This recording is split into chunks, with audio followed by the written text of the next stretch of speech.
Today, I want to talk about curiosity and the importance of being curious for innovation managers, top managers, basically any type of decision makers within companies.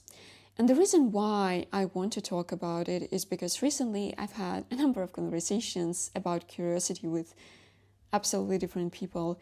And one of them was with my friend. And we started talking about how many products these days have deteriorated in quality. Like, we can talk about anything. We can talk about clothes, we can talk about food, we can talk about furniture, devices, we can talk about services, not only products, but services like traveling. We can talk about services that we get with airlines these days.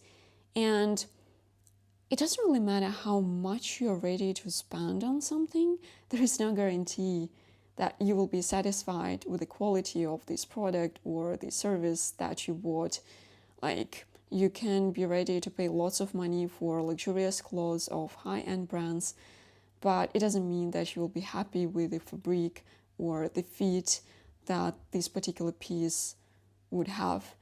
And the market is saturated with so many different stuff, so many different things that kind of meet all the various needs that we have, but the quality of these things, we're not always happy with that. Despite all these scientific discoveries, despite all the innovations happening, there's still, I'm not even talking about like there is still so much room for improvement. It's not even about that. It's that it was just better before, you know? And I just kept asking myself, why is this happening? Why do we have such a situation these days? And I think that one of the reasons is that managers of the companies that serve us, they are too focused on all the wrong things. They are too focused on numbers, they're too focused on KPIs and processes, on money at the end of the day. And they just forget about the essence. They forget about consumers. They forget about the product. And of course, many of them might come and say, just Lisa, you're wrong. We do our research, we talk to customers, we are trying to understand what they want, blah, blah, blah. But the point is their intentions. What their intentions are when they conduct all these different activities. And often their intentions are not to really understand the needs of the consumers and provide the product that would satisfy these needs, but their intentions are to find the cheapest product they can make with as little effort as possible to make the biggest profit. So they're still focused on money, and they're still focused on the processes because, yes, according to all the different processes, you need to talk to your consumers to understand what they need. Obviously, it is easier when you make something cheaper, when you spend less resources on something. It's less risky. That's why we have, I believe, less radical innovations these days, because it's too risky to introduce something completely new on the market. It's better to slightly improve the current product and sell it at a higher price, of course. But the thing is, it influences not only a particular company that makes such a decision, it influences the whole market, the whole supply chain. It influences the competitors because they see what another company is doing, and they're like, okay, why would we bother and do more when we can do also, when we can invest little effort and fewer resources into creating our product, and we can still compete with them. And it influences the suppliers of the company, because obviously when the company makes a decision to create a cheaper product, they would be looking for cheaper raw materials, cheaper resources, and the supplier will adapt to the needs of their customer, of course, and they will provide these cheaper raw materials. And, I'm not judging anyone here. Who am I to judge? There are so many different reasons for that. The economy, the society, the values that we have as the society. The more money we have, the more power we have, and that's why companies want to have more money, obviously, more profits, higher profits. And the sad thing, it's happening not only with large companies, with enterprises, which can be justified for them, right? But it is happening also with startups that are supposed to be different, that are supposed to make things differently, to challenge the status quo. But startups and entrepreneurs are also focused on money, are also focused on revenues, not on making things better. They, of course, lots of startups, they need investors money, and investors are not interested in making things better, in making a better product. All they're interested in is getting 10 times more money than they invested. And there is also this mentality that is kind of propagated among entrepreneurs: fake it till you make it, which is, in my opinion, it's insane. Like, why would you do that? Why?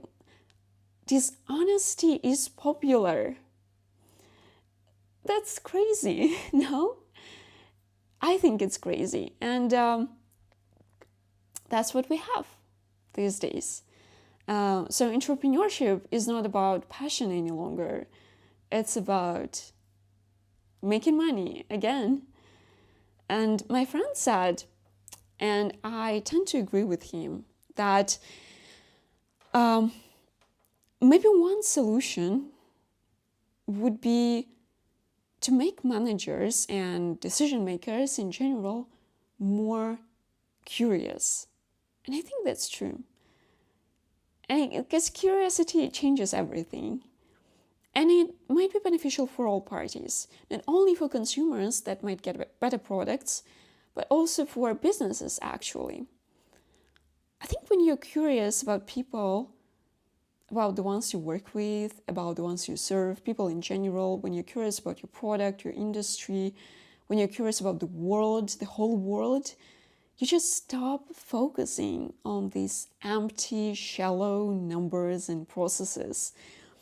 I think you start focusing on the essence of things, on the meaning, on the core. And your intentions are really different when you're curious. I honestly don't know how to make someone curious, maybe just by propagating curiosity, but showing how many benefits you personally and your business can get from your curiosity. But in general, it's a personal decision. You can just decide to be curious. I know it because I made this decision myself. You can decide to ask more questions, to look deeper into things, to think differently. And, when you're curious, everything takes on a different meaning. You start asking questions you have never asked before.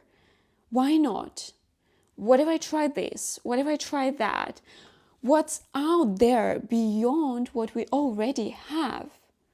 You start noticing details you have never noticed before. You start looking at things from different perspectives. You see different concepts and notions in other areas, and you see how you can use these concepts and ideas for your area, for your product, for your business. And the whole world just looks different when you're curious. And honestly, when you are driven by curiosity, the life just feels more meaningful and you feel happier. And from the business perspective, it makes a lot of sense too, because when you're curious, you are trying to make things differently. You are trying to look for problems and to solve these problems. You are trying to create something unique products, unique experiences. You go beyond all these standard processes, all these standard KPIs. And I think if we look at history, most of the greatest inventions, the greatest things that we have these days were created by someone who was just curious and who just thought differently than everyone else. And I think that eventually, because of that, because of you trying to make things differently, you will get this commercial success every business is looking for. And it will be bigger, it will be greater than other average companies and average products achieve. And of course, I'm not saying that you should just forget about money and about processes and about KPIs again. Profits are one of the primary goals of any business. But when driven by curiosity, when you're curious, the product and the needs of your consumers take a central place. And that's how it should be, in my opinion. And then these numbers and these processes, they assist on the way. And that's how it should be too. And I think that there's only one way to really grow a great company and achieve real success: to think differently. And you can think differently only when you are curious about your product, about people, about the world. And I believe that, yes, that's how you really achieve significant results. And you know what? Maybe I'm wrong. Honestly, I can be. Maybe that's the reason why I will never be a really successful entrepreneur, because I don't care about numbers. I did care about them in the past. I stopped doing that. I started just pursuing what I'm curious about. And that's it. But you know what? I'm totally fine with that. I will be fine, even if I never get this commercial success. But at least life is fun. It's much more fun when you're curious. And that's, I think, all I wanted to tell you.